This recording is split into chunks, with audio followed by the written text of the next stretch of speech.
This week's painting is to create a landscape inspired by the painting style of the French master Henri Rousseau. Rousseau is known in the art world for his vibrant, dreamlike paintings of exotic landscapes that often feature wild animals and lush vegetation. Rousseau's landscapes inspire us because they come from a rich tapestry of his imagination, his observation, and personal symbolism. This is unlike the Impressionists who painted directly from nature. Henri Rousseau's landscapes, in the first glance, seem naive and amateurish. But when we go beyond the initial judgment, they evoke a sense of mystery and eccentricity in us. Rousseau did not go to school to study painting. In fact, he lived an ordinary life until he was in his 40s when he began painting. He retired from his job as a tax collector, and by age 49 he started to paint full-time. He claimed that he needed no other teacher than nature, so he taught himself by copying the paintings in the museums from photographs or his own personal sketches and observations. Rousseau's landscapes have a dreamlike quality for their ambiguous spaces. They've been painted in a non-realistic scale. His style is highly personal and unlike anyone else. There's a childlike simplicity in his paintings. His landscapes show awkward perspectives. The colors are flat and often unnatural. Through the use of vivid colors, he creates a dramatic intensity in his landscapes. Rousseau makes a fascinating blend of nature with his own experiences and imagination. As amateurish and primitive that his paintings are, they have influenced many modern artists, including Picasso, Matisse, Chagall, Max Ernst, and Kandinsky. Rousseau's jungle paintings lead us into another world. Although he never traveled to exotic locations, he paints lush jungles, wild animals, and tropical scenes. His paintings are shaped by visits to the botanical gardens, the zoo, illustrated books and magazines, and his own vivid imagination. Rousseau mixes flora and fauna from his own environment as the jungle's vegetation. The trees in his jungles have decorative motifs. They cover large areas of his canvas with a dense arrangement that comes close to abstraction. In his inspiring paintings, Rousseau creates a sense of tranquility as well as tension through developing a contrast between his figures. He merges the world of animals with human. Many of the animals in his landscapes have human faces or features. He gives monkeys such props as a milk bottle, back stretchers, and fishing rods. Through painting this way, he reminds us of the power of art to transcend boundaries and connect with the human spirit. Henri Rousseau could not win the respect of the art world during his own lifetime. He lived in poverty. His popularity began to grow after his death in 1910. In 2022, his painting of the flamingos sold for $43.5 million. Rousseau's contributions to the art world go beyond his technical skills. They lie in his ability to evoke wonder and curiosity in us. His landscapes challenge traditional artistic convention. They often carry symbolic meaning, inviting the viewer to explore new perspectives and unique interpretations.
This artist is something else, isn't he?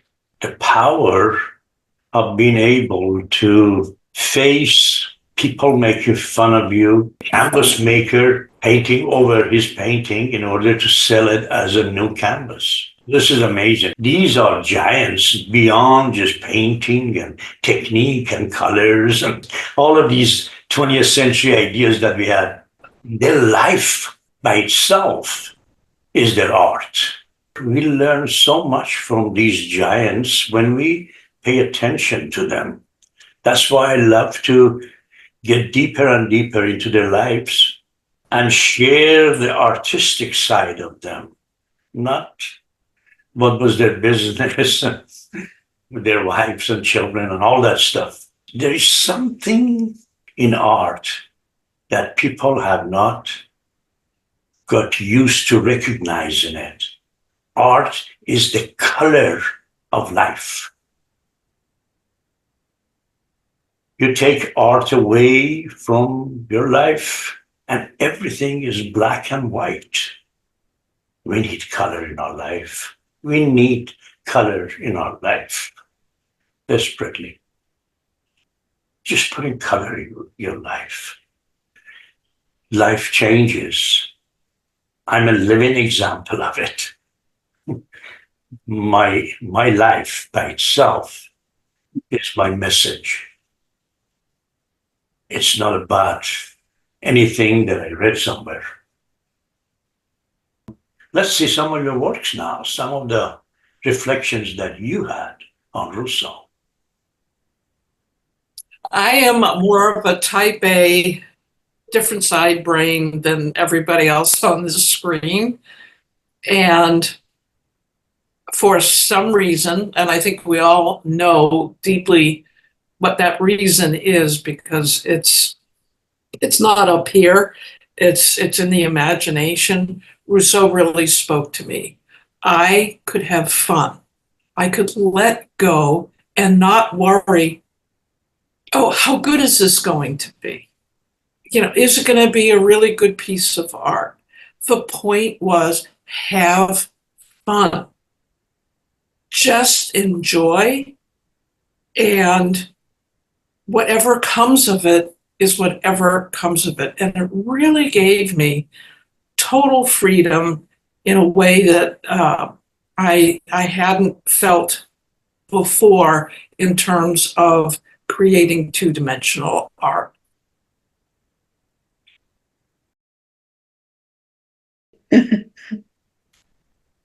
It's so playful. I love it.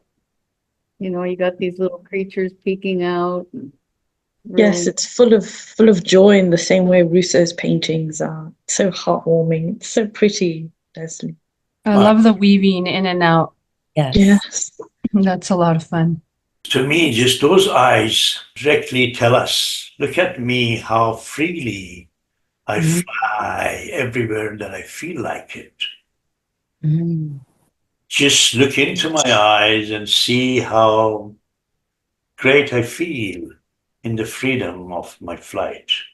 I love the way she has handled the tree trunks in the green, like palm trees type of trunks, and the little textures that you see that in the trees. It gives it a fabulous effect. I love this. So playful. And the energy of love in the color pink that is going just through these metaphoric tree trunks that we're looking at. Wow. This is really nature, the nature of the nature. She really painted that. Beautiful. And the details, I love how she incorporated the details of that Rousseau uses too, like taking that and making it completely her own. Yeah, the way the eyes are looking the same way as the tigers are. So Yeah. To me, it looked like at first like a garden gate that they were peeking through, but then the freedom comes through because now I notice the butterflies that can go in and out. I feel like the red is like a current of energy running through. Yeah. Almost like the wind Yeah. through the trees. creative ability is within us always. We just need to know where to bring it out. Sometimes in writing, sometimes in music, sometimes in speaking, sometimes in different ways. Oh my God, this is really suddenly, for somebody who has never painted before, this is, I don't know, your third painting, fourth painting? I went from the perspective of being an ant looking at my garden. And that was super fun because, again, it did kind of release some, expectation or constraints. And it was a very fun painting to do. And I knew right away that I wanted to bring my dog in. But as I finished the painting, I almost wanted to do another one. I just didn't have time because it ended up looking more realistic than I would have thought it would have. And I would almost like to do this again and take it into a little bit more of an abstraction. So it took me on a journey, and I think that's good. Thank you. Actually, I'm glad you brought this up. The reason that I'm introducing these artists to you is all because I don't want to impose a technique on you. Because if I do painting and you follow me, you're copying me. You're not going to get anywhere. It's not going to be exciting for you. You're going to drop it after a little while because there's no excitement of discovery anymore. It's all about repetition. So I introduce these different artists to you because specifically I want you to try their way. I'm not saying that it's a right way or a wrong way. I'm saying it's a different way. I'm showing you the different ways that artists painted. And unless you experience it, it would be stupid to make a decision that this is not my way or this is my way. First, you got to experience it. And this is what really I'm after by introducing these artists, because there's somebody somewhere who would really get it, and their life is going to be changed. As simple as that. And that is my mission. Just one person, somewhere. That's all really, that's all it counts. So I introduce different artists and I want you to practice their way. And don't judge it even before you practice it. Try it, try it. Try to create a forest, the jungle, out of just a bunch of flowers. And then that type of experience opens up a different vision for you. You begin to see things different, and you're going to reflect it in a metaphoric language because you saw it through a metaphoric, magnet. I feel that Rousseau had an important life lesson of what magic can be created when love is the fuel. He was not restricted at all by what was the restrictions he faced. He just wanted to create. And that love and that energy and tenderness and sincerity is all poured out on the canvas. And with him, I really feel when you say it's the emotion that connects. Because when we connect, I don't see, oh, this looks flat or this looks wonky or this is odd. It's just his joy that I connect with. And for me, one thing that came up was I wondered whether he was creating with an intention for it to be shared or whether it was he was creating purely for himself. Because when you create purely for yourself, then you're not worried about what anybody else thinks because you're just doing it because you want to do it. And that gives you a sense of freedom in comparison to when you're creating for an audience, then you begin to think, okay, how is this going to be judged? How is it going to be received? He painted for people. He painted everything because he wanted to share with people. And he spent, month and month for some of these paintings, trying to find, an animal in the zoo that he could sketch and put it in his paintings. And it's very interesting that sometimes when you look, you see that even the tiger that he has repeated maybe 3 or 4 times in his painting, that tiger, it's the same sketch.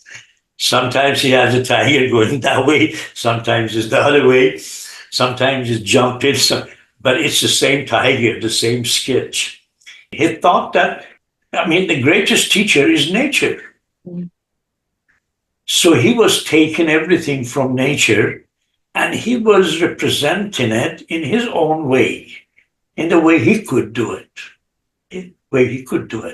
And he tried so hard. He spent all his money to rent space to just exhibit his paintings, hoping that he would sell one of them. But it was all constantly, everybody was laughing at his work.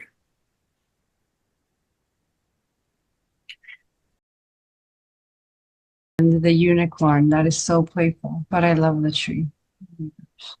Wait. I love the tree too. I love Yeah. everything. This is so, it's beautiful. Really is beautiful to me. Who's the little girl? You coming behind the unicorn is just, it's filled with other creatures and it's also something that stands out for me. The wisdom of nature in here. You depicting that wisdom of the nature. Everything in here is nature is what is the oldest thing we know. The most ancient thing that exists in life, because it's been there from the beginning, right? And when we see it, there is this depth of wisdom and understanding, talking about metaphor. That's what you have shown in here.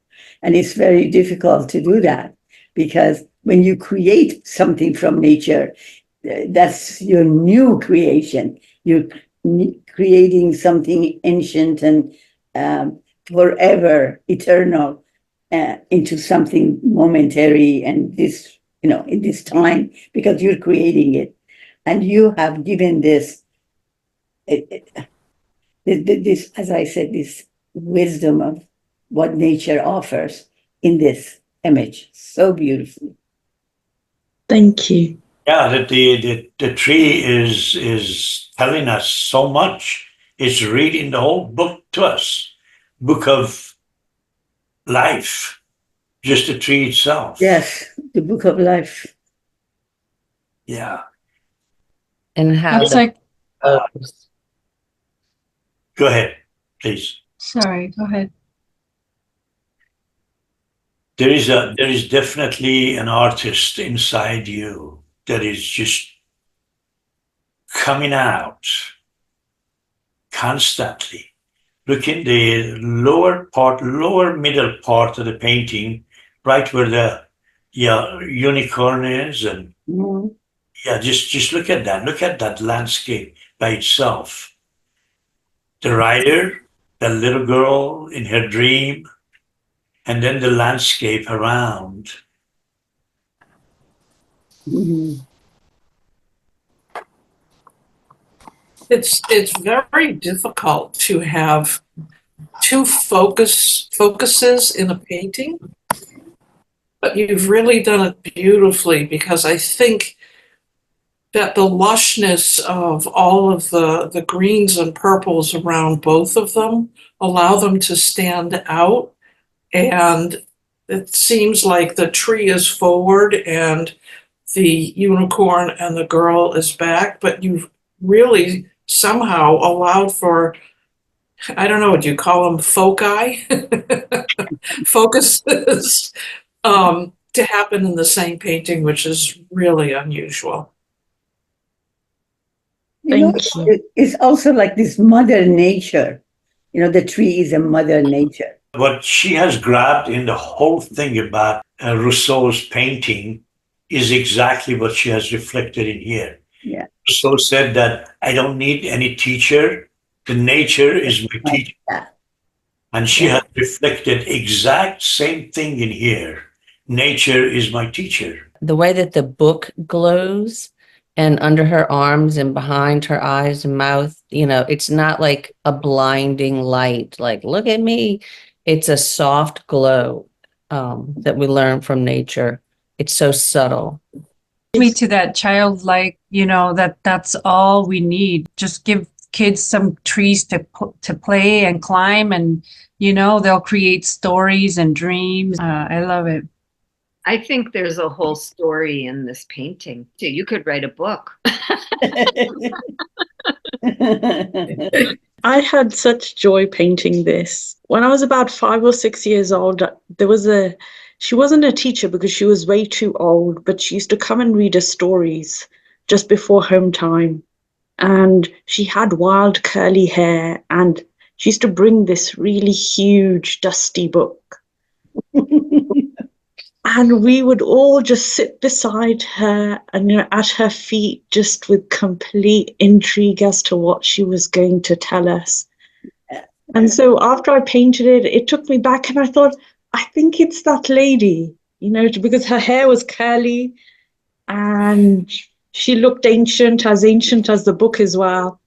And this was the unicorn was supposed to be a dog, but when I started to paint it, it did not look like a dog, which made me laugh. And then I just carried on painting. And after, I thought, you couldn't even manage a refined leaf. That everything has just been splattered here in a blotchy way. But Rousseau's every leaf is delicately painted. But I love the process. Yeah, I really do. Oh, beautiful. It's such an energy of joy and connection. But I think you keep saying that not only him, but any other of the artists, for us to pay attention to the way they do things. So I think it doesn't, it may sound as like we are going to learn the way they do things. That's not the case. I think the way they do things, when you pay attention to these artists who are very unique, it brings out the way you can do. It brings out you, and that's the beauty of it. Because now we're talking about the nature of nature. He created a jungle of his own mind, and that's what the wilderness of his mind. And so that's what I titled the one that I had kind of like drawn from the inspiration that he gave me. He really, truly invites you into being yourself, into creating from within your experience as a human being with whatever you see, the way you see things. And that's amazing because he is very unique and different. And that invitation allows you to freely create what it is that you're creating. This is the nature of my wilderness, inspired by Rousseau. I love it. Oh, look at all those eyes. Let's take a look at all the eyes. I love the cats. I recognize them. Yay. Beautiful.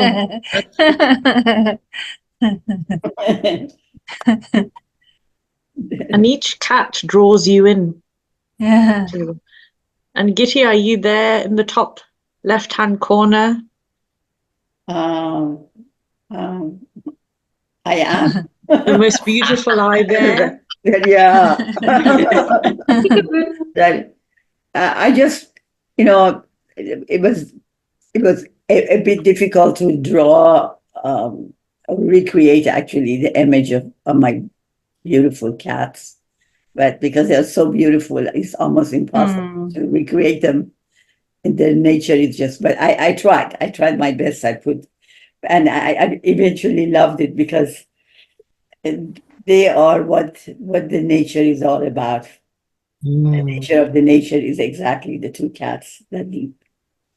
This is a lovely example of how an artist can influence you and bring out your own identity through studying the artist's work. This one is definitely reflecting the idea that Rousseau had about using the ordinary plants to create the jungle. Now you've used that ordinary plants and the cats, the whole thing. You've created the jungle based on what is in your environment, and the eye up above that is looking down at the whole thing. Mm-hmm. I really like it, and I love the colors that you used and all of it. If this painting is for sale, I will buy it. Yeah. The flame at the Can bottom. have an auction. Yes. The flame at the bottom is reflected in the yellow flower flames at the top. Yeah. So I love that energy. The yellow up in the upper right, those branches are flowing and they're easy, and the flames or flame-like leaves at the bottom have this energy that comes across in the whole canvas. That's really part of your style. Art is a process of recreation for me. I recreate myself.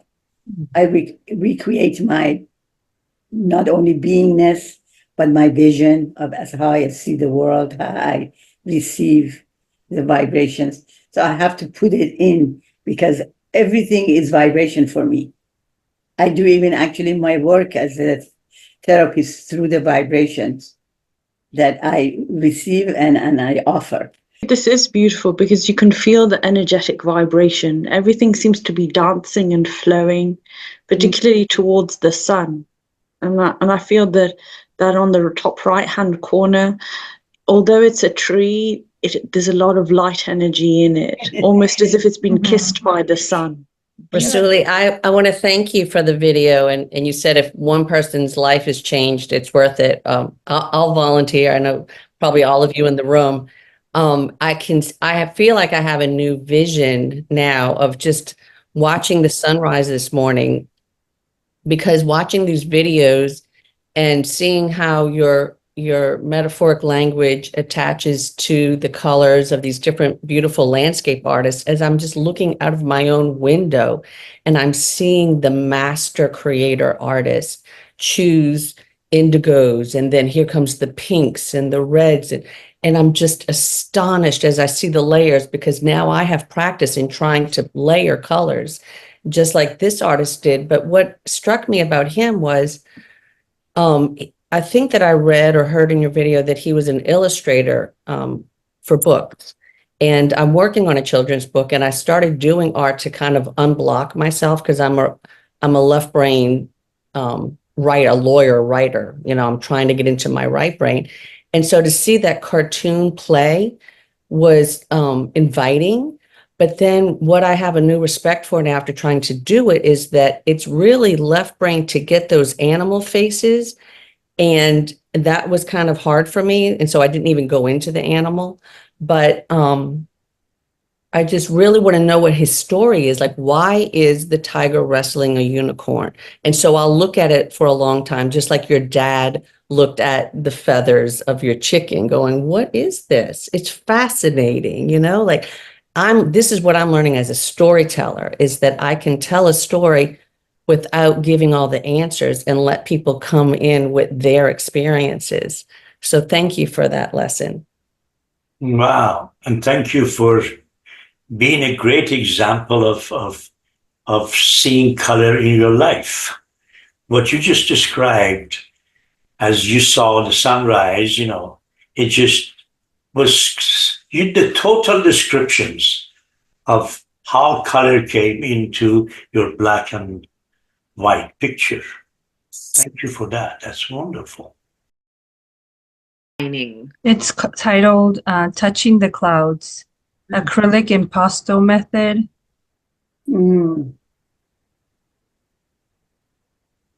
I really like the energy in this one. You know, I think that outlining. I love the green and the contrasting blue. Yeah. Thank you. I love the texture, Dee. I just want to reach out and touch it. It makes you feel as if you could put your hands through the blades of grass and into the clouds.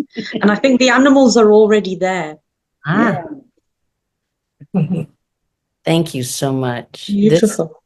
What really stands out in this painting is that the way that you have changed the scale. As we look at this painting, I don't know if I'm just a bee or a butterfly looking out among these plants. You know, definitely I'm not at the height of a regular human being. Yeah. Looking in this landscape. You have created it through a vision of another being in the nature, which is not a human being. Yeah. Thank you for seeing that. the vision is just amazing. Yeah. what made Spike Lee stand out as a director was just that. Suddenly just moved the camera in a different level. So you see through a different point of view. And this is what you've done in here too. You've taken the concept of Rousseau and taken it to the next level of making giants out of ordinary leaf of a plant. Thank you. Thank you. Love how you depicted the large scale plants, but I see these plants as pods with beings inside. And the clouds are also more leaves and just a different shade. And the little creatures that are in the green of the grass are peeking out with little faces. You know, the dreamy waterscape underneath the clouds and the sky again are just, it's like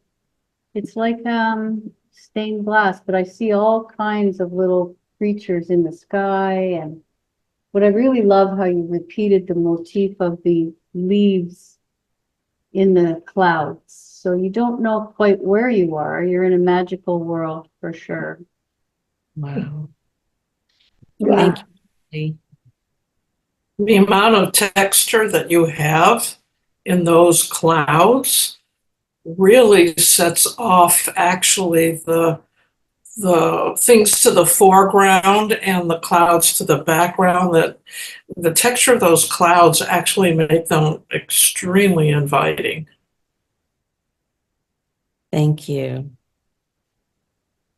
Yes, in person, I can't stop touching the clouds. And that's why I guess I called it Touching the Clouds. But I spent time playing for the first time, and I wanted to play because that's what Rousseau did.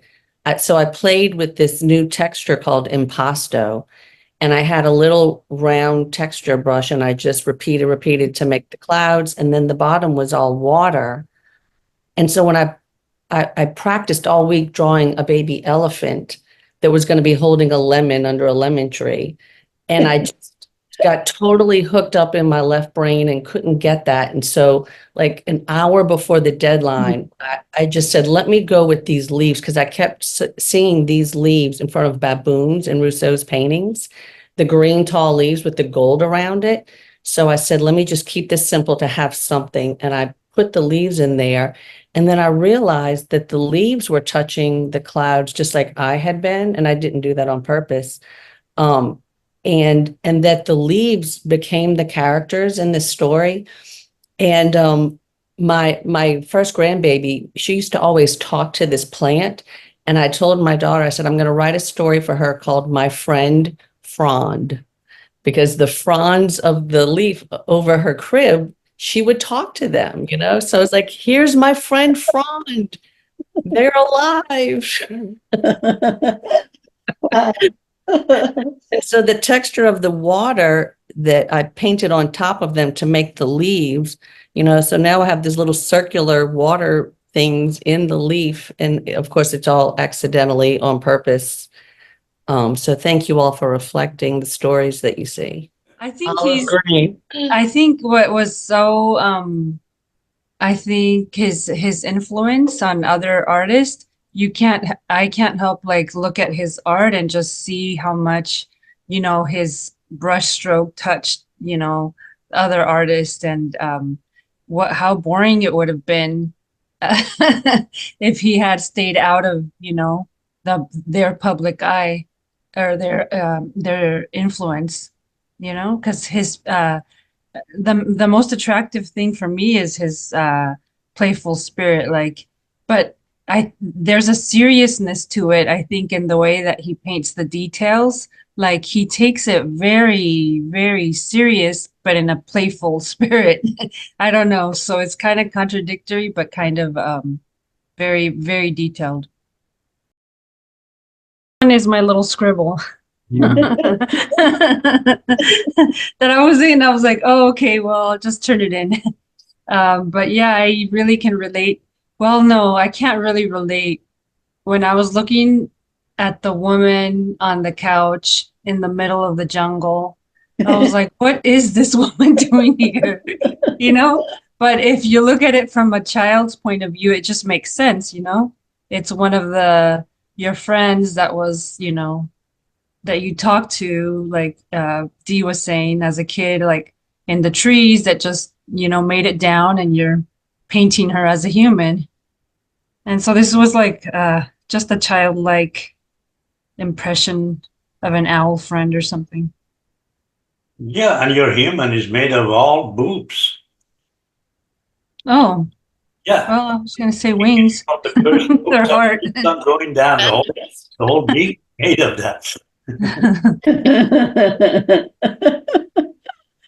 I was going to say that you drew Rassouli's chicken. Yeah.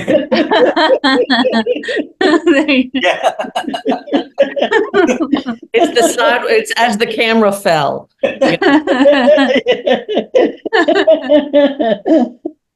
I see a mermaid sunbathing. Ah, I love it. I see It's beautiful. hands, the way that Picasso would depict birds and hands. And I've Yeah, the hands, yeah. seen this in your works before, and I really love that element. Now, you know, Rassouli just a while ago was talking about that work of art would ask you the real work, artistic work, ask you a question. It never gives you anything. It just asks you, inquires from you what you think this is, what you think it does for you. This is it. This is the work of art. Now, every one of us have a different story about what she's doing, what's going on, what's offered here. You know, Rassouli's chicken, for me, like it's like you said, Picasso always, in everything he's done, especially in the style that he at the end of his life did, was asking a question. It never was giving you anything. It was inquiring from you to see, to feel what you see in it. And this is as strong as that. Beautifully done. It opens up so much point of views in there. You know, Kavita is seen that as a mermaid taking a sunbath. You can find so many different things in it. Placing color in here because it looks like a really fun thing to color. Exactly. Yeah. That makes sense. Thank you. Yeah, actually, when I'm saying that he has influence, you know, Picasso, Matisse, Chagall, Kandinsky, because he has really, I mean, their works, you can see that. You can see in Chagall's paintings that, you know, his footprints is all over Chagall's paintings. You see it in Picasso, Kandinsky, every one of them have taken some, because they looked deep in there too, to discover that metaphoric language that he's using, but he's not even aware of it himself.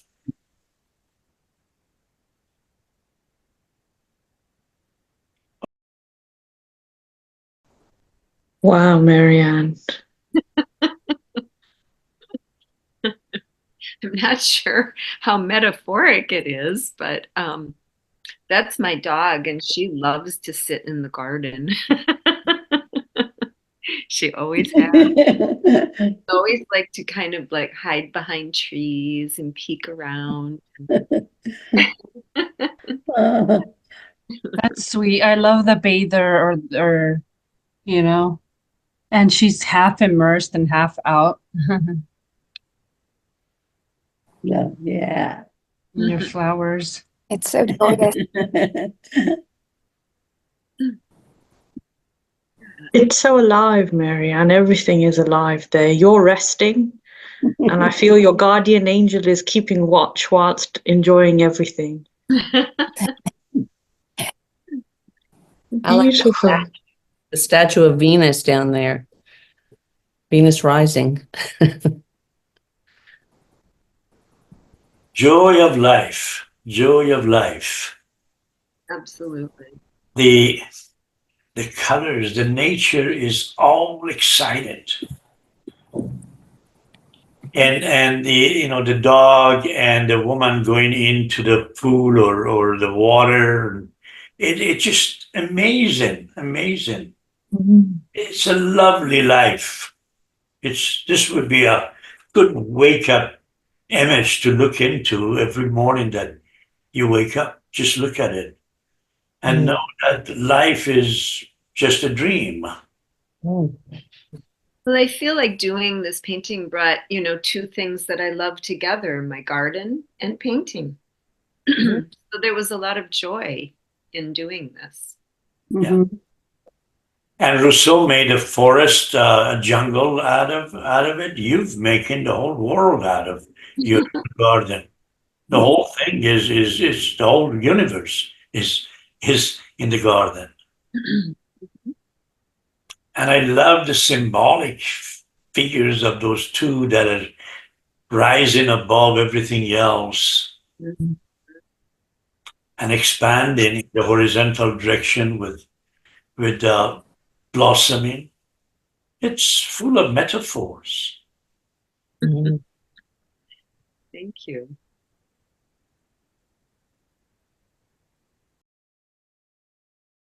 Next I have Isabel's. Wow. Wow, yeah. Wow, Isabel, she is expanding her territory. The nature within her is, like you said, Rassouli, expanding. The nature within Isabel is just becoming huge, just expanding and moving forward, taking on the whole world. Wow. Beautiful. And And she it's really peaceful. yeah, she uses the metaphoric language of colors. Yes. I was just going to comment on the serenity in this painting, and I really think that the color choices add to that. Yes. Obviously you see the reclined position of the woman and the content look on her face, but it's totally reflected in the color choices, which are Yes. with it. Yes. Yeah, I love her expression and how she really reflects that peace around her and within her. Mm-hmm.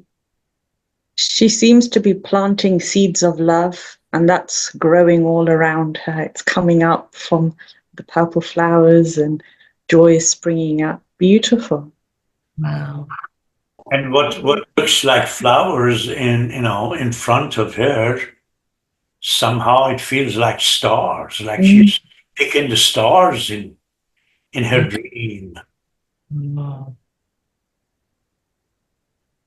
I love how the light is coming out from behind and that she's part of the landscape and it's just part of nature. Mhm. The dress really captured me, the purple, and the word that came to me was majestic or royalty. And that royal purple within the royalty and majestic of the natural world. It's just beautiful. She's a princess. And the harmony that she's created in the whole painting and the balance of the colors as she gives that purple look to one of those plants, one of them on the side to balance the painting. Yes.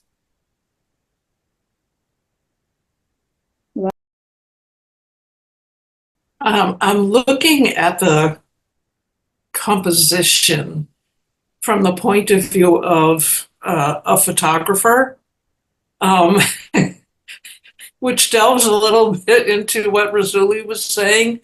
There's the philosophy of thirds and in photography, and this particular painting actually has that as an underpinning, which gives it a really wonderful balance along with a great amount of energy. Thank you, Leslie. Speaking of a metaphoric language, look at what is under the surface of what she has painted. There is undoubtedly a union of two opposite colors. And you can see that comes down to that green that she's created, which is the union of the two colors together.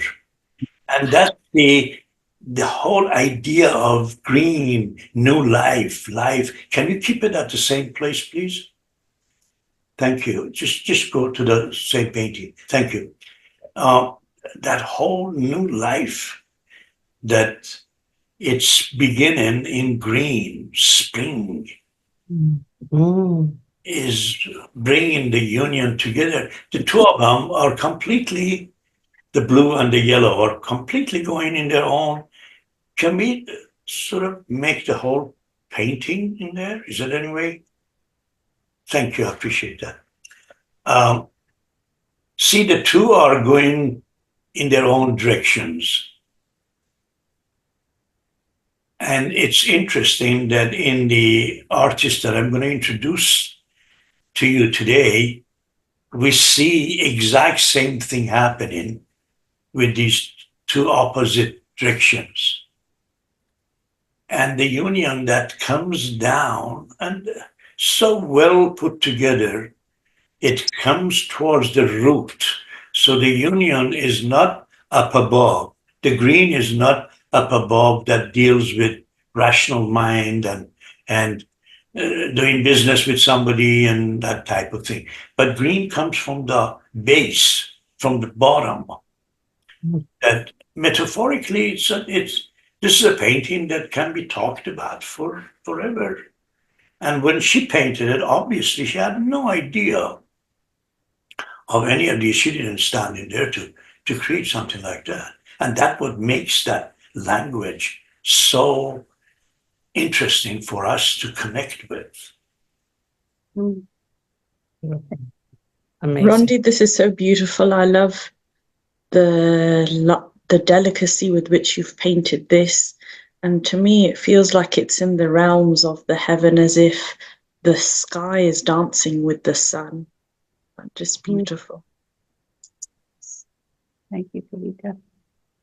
To me, it looks like the Japanese art where you take that big brush and you just swoop. And you're right, with the new life, it's almost like I see an embryo in formation in that white space. It's exquisite. Yeah, thank you, Rondi. I love how powerful and how simple it looks, but it's really, there's more than, what you're seeing. Completely a new way of expressing. This expression of yours, Rondi, is comes from a deep place from within, and it shows a new path. You are walking a new path in your expression. It's awesome. That whole idea of going deep, like we're talking about metaphors. Yes, the metaphors are created from two basic things that they come together and recreate something new.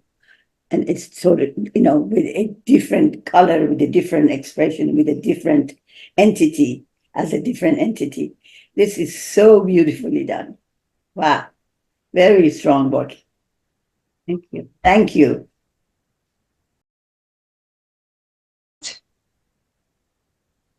It looks like the Pink Panther. Yeah. I love it. The Pink Panther. Did you ever see those movies? I have.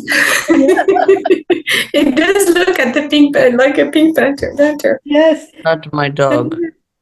So fun. Oh my gosh, this is really fun. Yeah. It's beautiful. Wow. I love it. I enjoyed doing it so much. I did a second one. Mm. But I actually did two. And the Pink Panther has a martini, and the snake is drinking from the martini glass. That is hilarious. And the snake is licking at it, or the snake is giving Taking a more to it?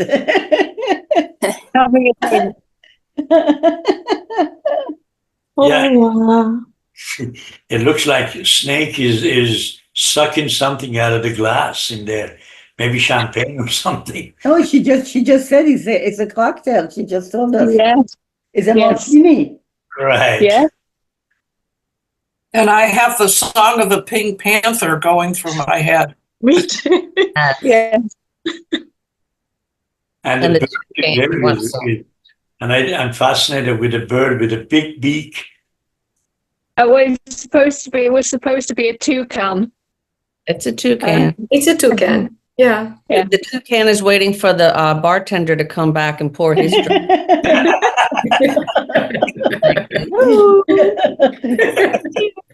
Well, and I like the fact that you did that second painting because I remember Rassouli saying last week that, if you're in a creative flow and it's going off the canvas, just put another piece of canvas there and keep going. And that looks like what you did. Yeah.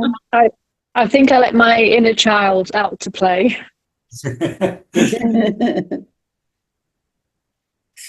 So beautifully so beautifully done in the way that you show the playfulness and the joy in the nature.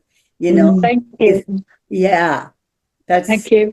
And more interestingly is the balance and harmony that you have developed in both of the paintings.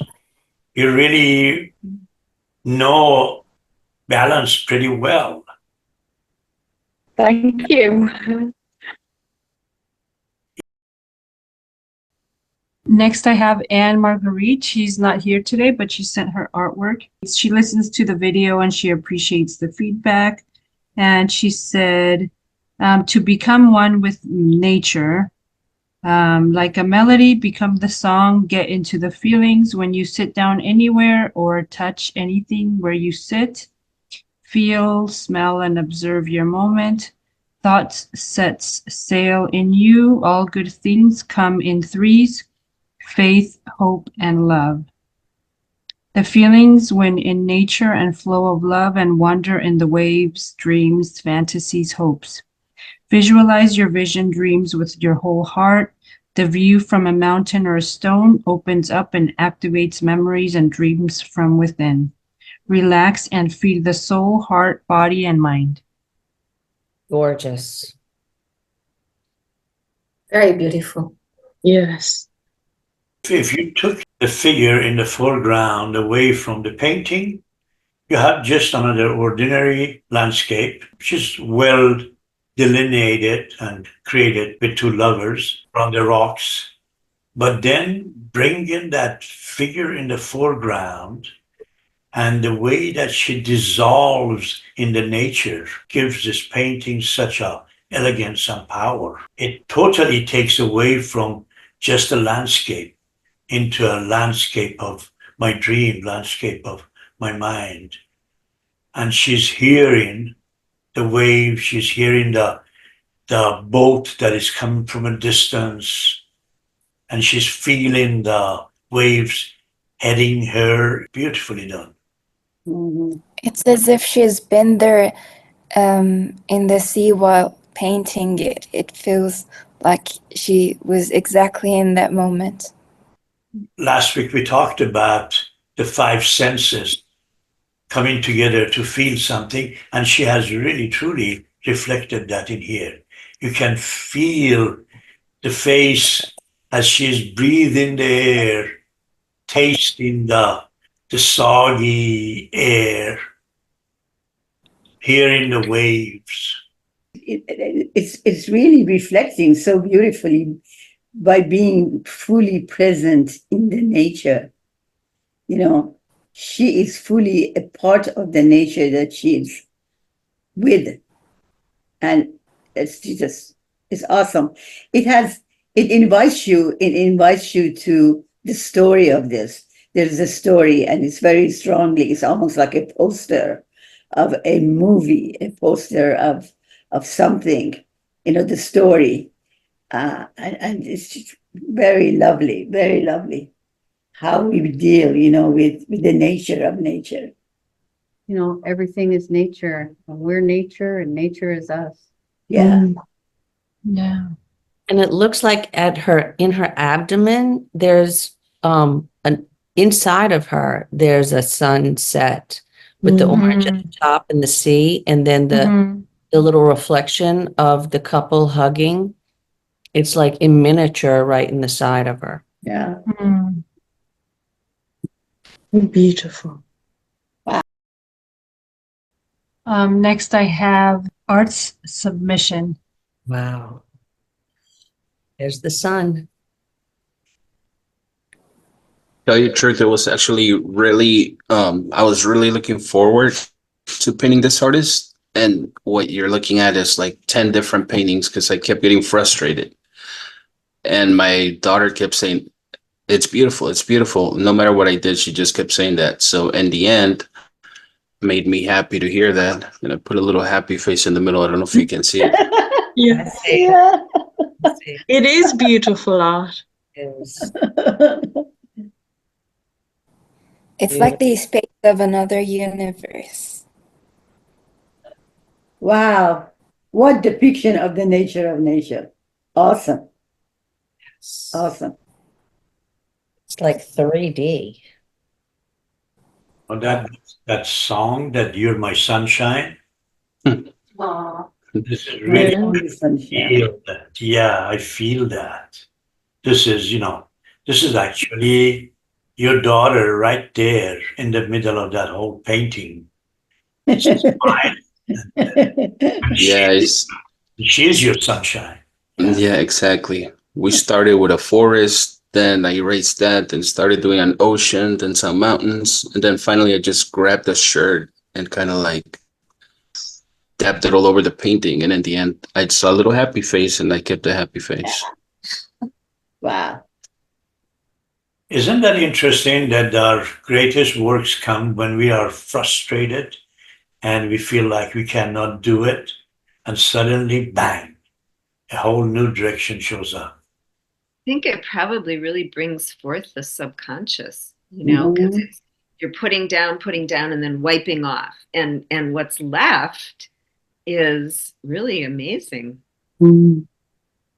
Imagine if this painting had the name of Jackson Pollock on it, would be probably about $150 million.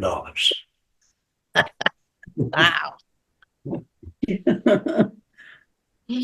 Yes. Thank you. Wow. Thank you. Beautiful. Frame that one for your daughter. Yeah. Art, I feel that this captures the magic of nature on a cellular level. Oh. And it's like, if we go right to the depth of it, the core of it, and all what nature is composed of, because in your wiping out, there's layers of the sea in there, there's layers of forest in there. So it's all the layers in there that came together to create the essence of nature at its very sort of atomic, the minutiae of nature. Yeah. Beautiful. Thank you. That's beautiful. Thank you. Thank you. Lovely work. And today, I'm going to take you into a different artist, completely different. Try to take his approach just for 1 week, just to feel what it is. Put comments under the video and make sure to share it with people. But begin to bring color into your friend's life by introducing. This is a work of art that is put together images, music, concept, ideas of this whole new movement together. But before that, I want to take you on the rhythm that I want you to paint this week. So let's look at some of the images as examples of what I'm talking about.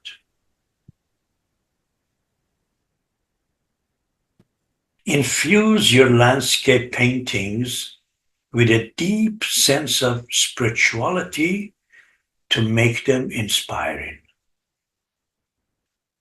When you look at this painting, before you see the mountains and the skies, before you see anything in the painting, you get inspired by it. There's something majestic about it.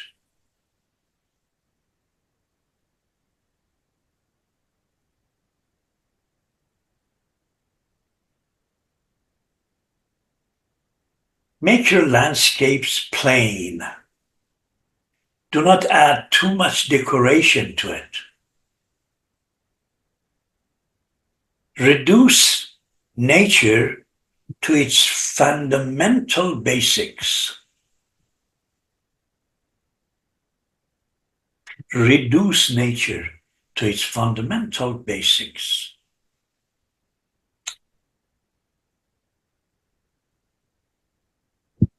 Limit the range of your colors on the canvas to make your compositions elegantly minimalist. Reduce the range of your colors.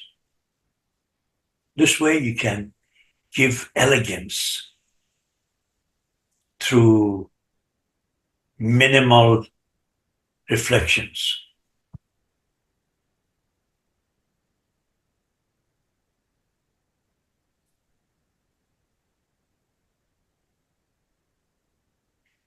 Make clear and bright lights and crisp shadows.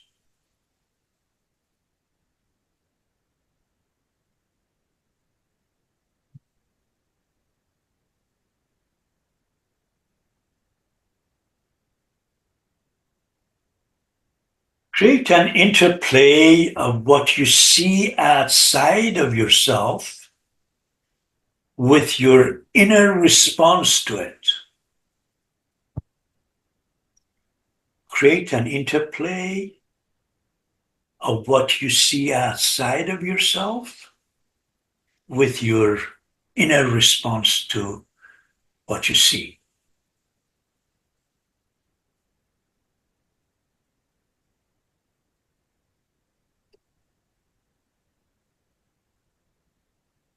Paint the essence of the landscape in a spiritual and non-realistic vision. Because if you make it realistic, you cannot get to the depth of it. The surface takes over. So when you do it in a non-realistic vision, you can develop the spiritual quality of your work. You can get to the essence of the landscape.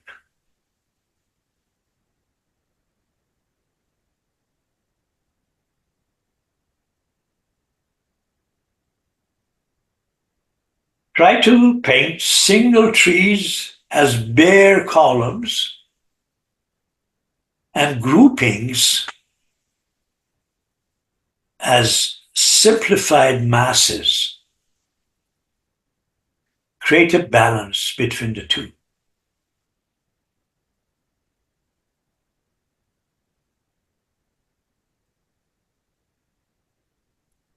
Make the light in your landscapes mystical.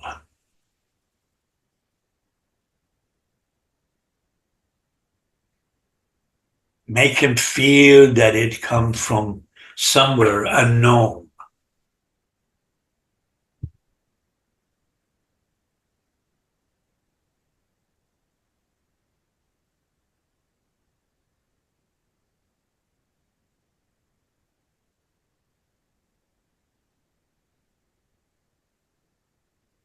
Give up going after appearance of things. Contemplate on the spirit of the objects.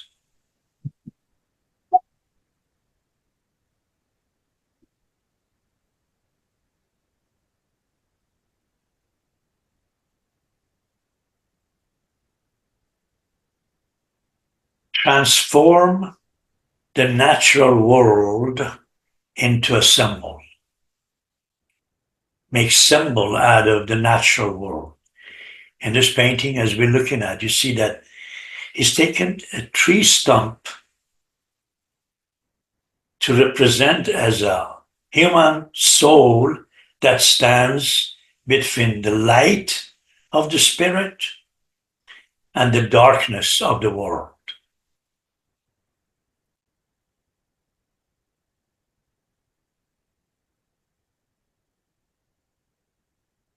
Paint the vastness of the space, not just the look of it. Paint the vastness of land, water, sky.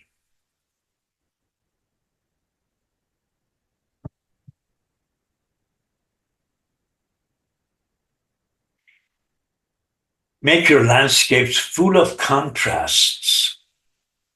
Unify the elements as images of extraordinary power. And make them as symbols of both the loneliness, the singularity, and the enduring spirit of the land.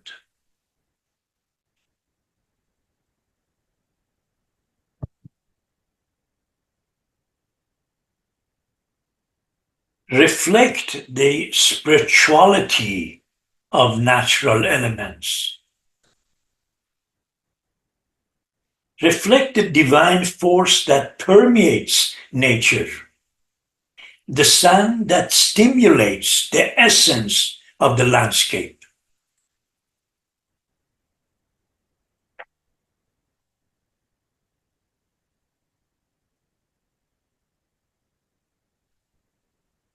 Symbolize the union of the material world and spiritual realm by contrasting shades in your hues. It's just the same color, it's just developing shades in that blue.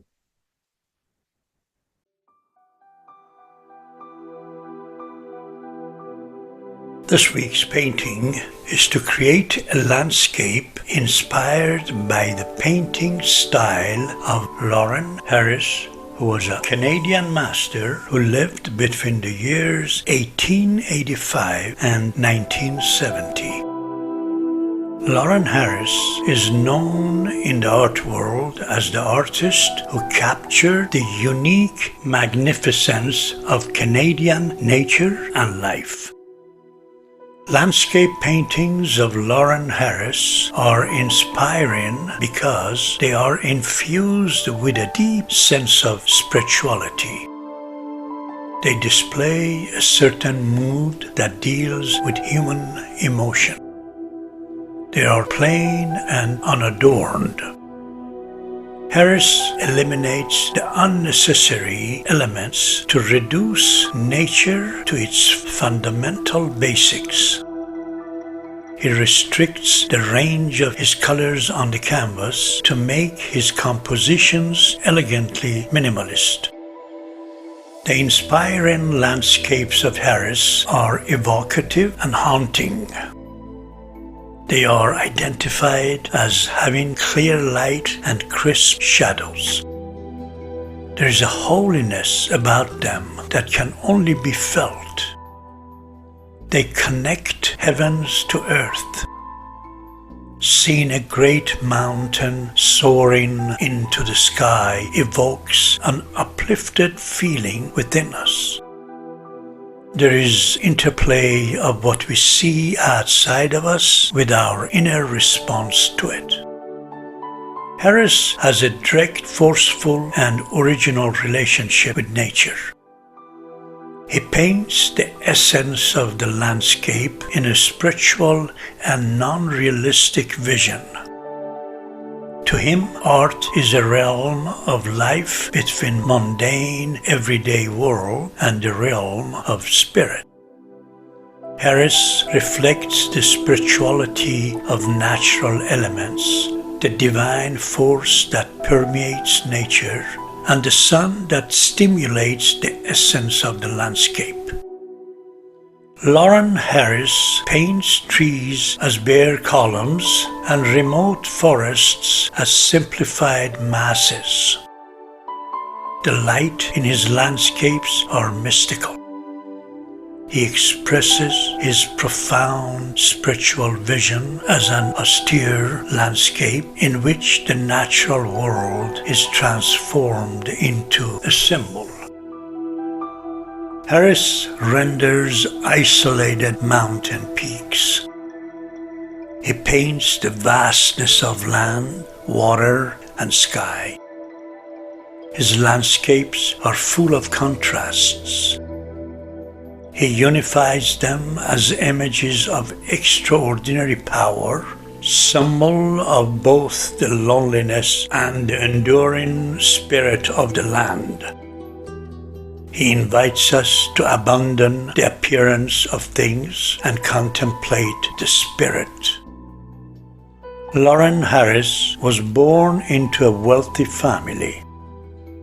He studied art in Berlin and absorbed the rich European art culture.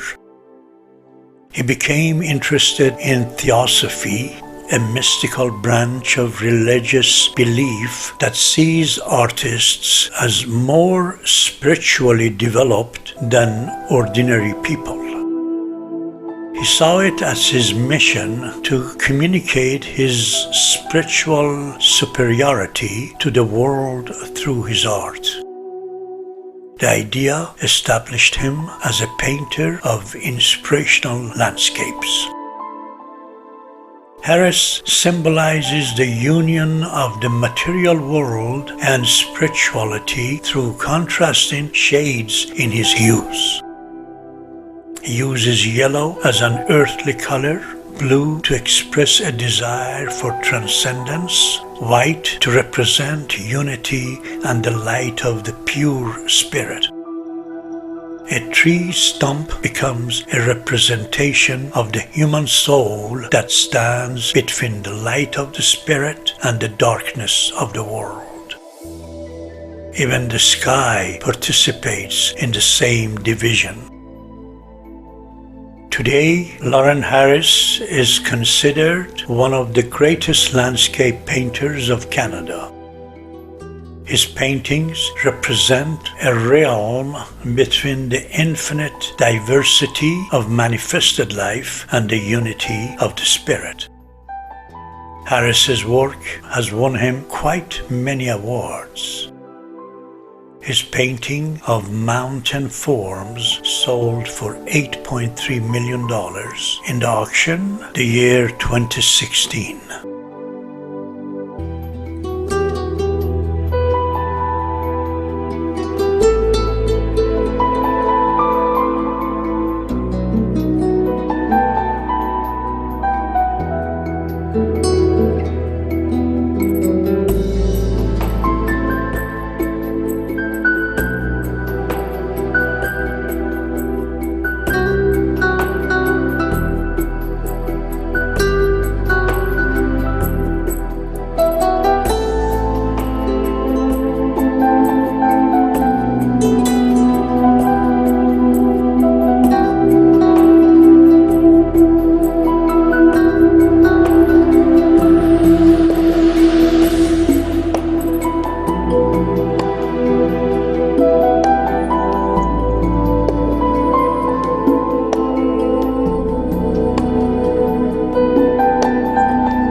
hypnotizes you. His work puts me in a complete hypnotic state, you know. I feel like I'm an eagle flying in this vastness of these mountains that he creates. How do you feel about his work? Well, I think this, connection to spirit is so profound in his work. And I think it's very interesting that he was also a theosophist like Rourke. Because when I first saw the first couple, I was like, oh, this is kind of a similar depiction of mountains that Rourke used.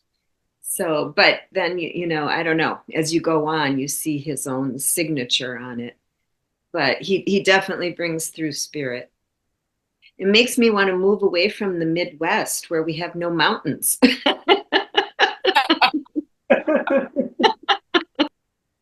I think he met Rorik, I think, because he went to the Himalayas and then they were at the same time. So there must be some connections that we're not really aware of that takes place. But definitely his work is spiritual, definitely. Mm. And you really need to get into the depth of his work in order to paint. Just don't look at the image that you see. Go beyond that. Anybody else wants to share?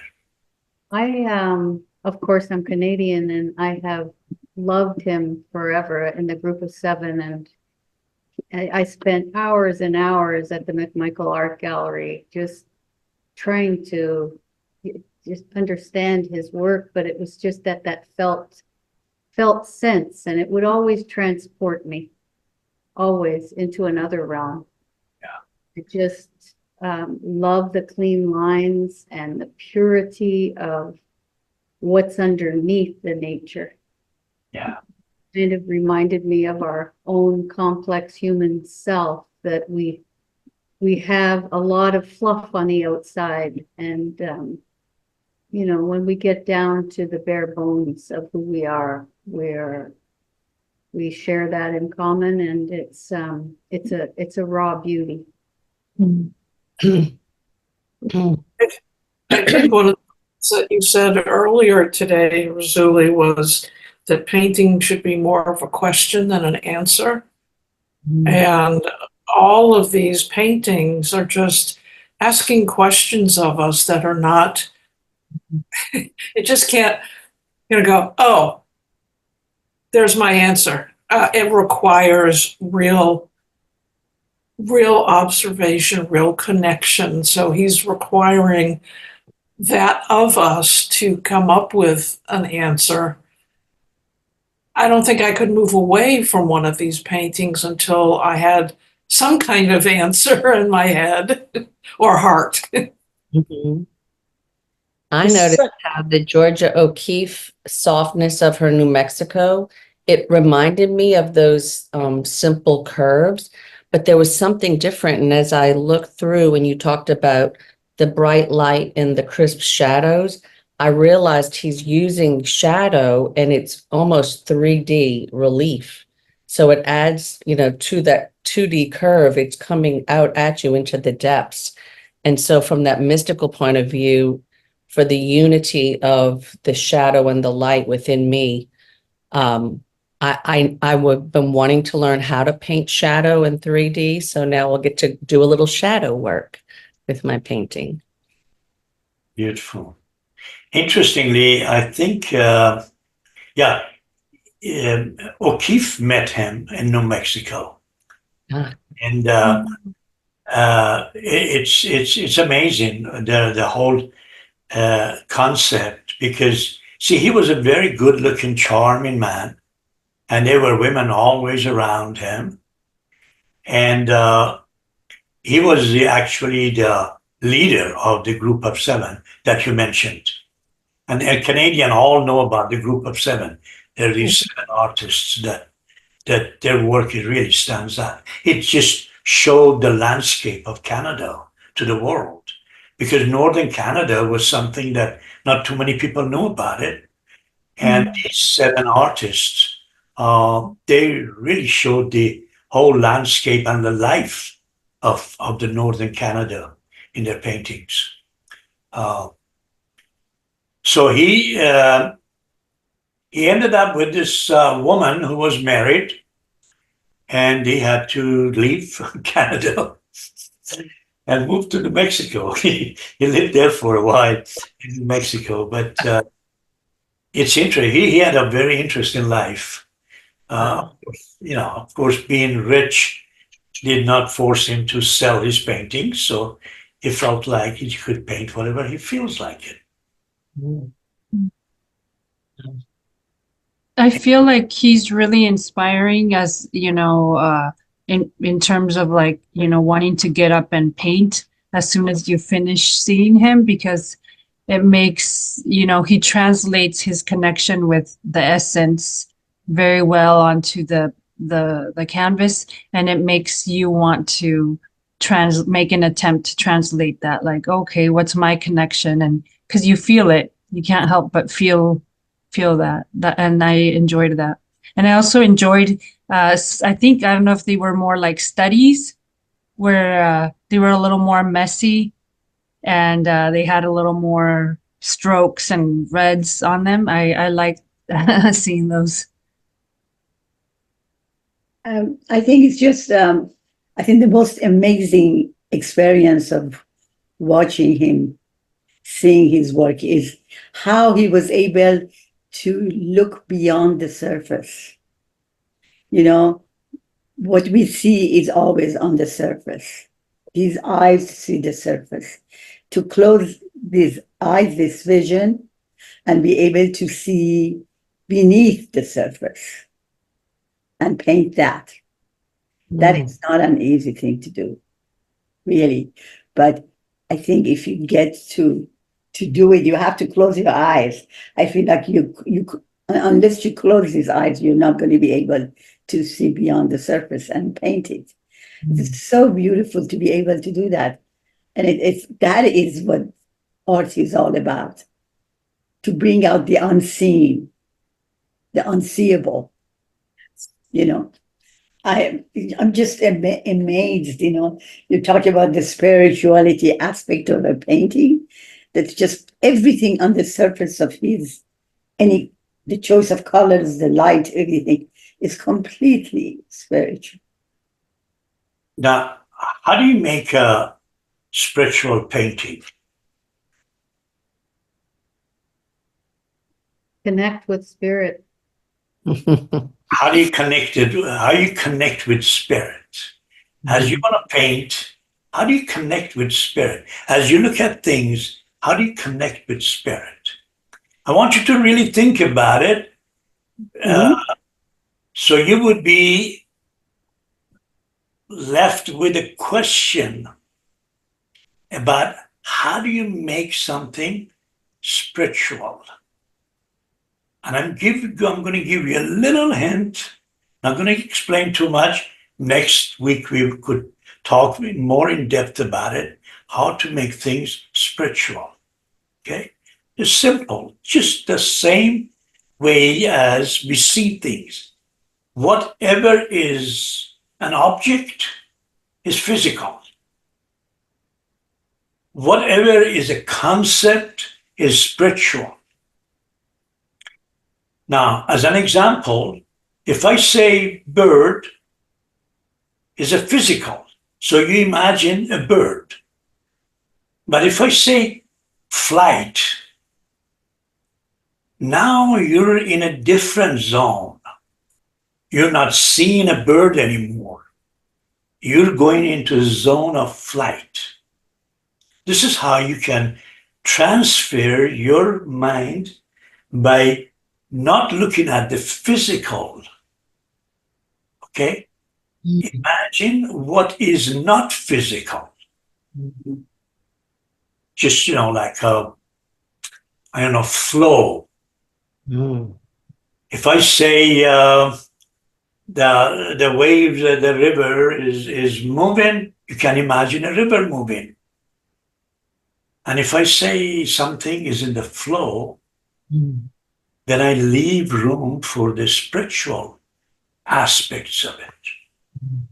I want you to spend more and more time in it. And when you get to know the spiritual aspects of things, new portals open to you.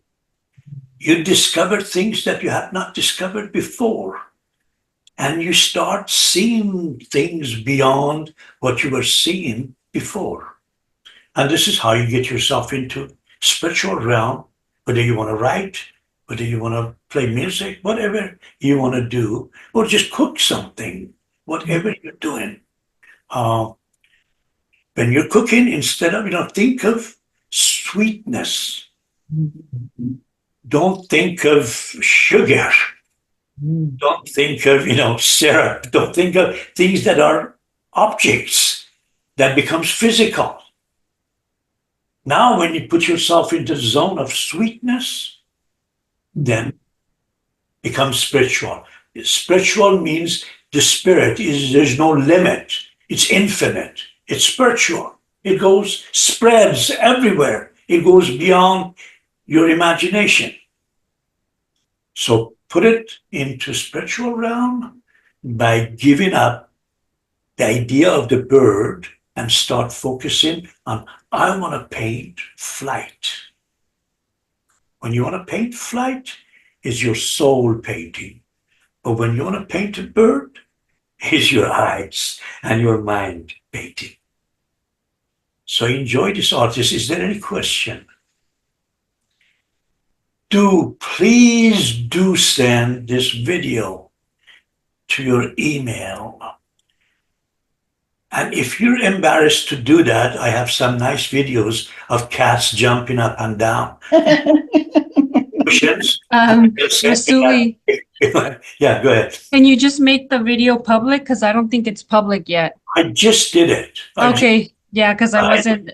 So if you make it public, then I'll send it to everybody right now, and then you can just click at the bottom of the emails. There's a forward feature. You can just forward it to as many people as you like. Just have fun for, If half an hour. Just have fun half an hour. Sending this to the weirdest places. To your pool man, to your, grocery store person, whatever it is, just send it to them. They're not going to come and arrest you, I promise you. And you're not going to get embarrassed either. But this way, at least, you show you are somebody in this flow as well. Is there any question? All right. My quick question is, if we post it on social media, like Facebook, and I say this is Rassouli of fusion art, what does fusion, that constant spiritual experience of fusion art, mean to you? All right. Fusion art is very simple. 3 words or less. All you know that about, just saying it in one word. I've written books on it, but just to make it in one simple term, see, all the styles of paintings that we know are pulling themselves away from everybody. Isms comes into the picture. Impressionism, expressionism, cubism, surrealism. All of these isms, that means I'm separate from you. I'm separate. My work is different from you. Fusion art is the art of union, is bringing together what is the true meaning of art, bringing together feeling, emotion with the physical world. Fusion art is the union between your body and your soul. So the works are not physical. That was very interesting in Anne Marguerite's painting. As you notice, without that figure in the foreground, the painting would have been totally a physical painting. But with that foreground, she shifted into fusion art, which is the union of the two. Okay? So have a beautiful week, and I'll see you next week.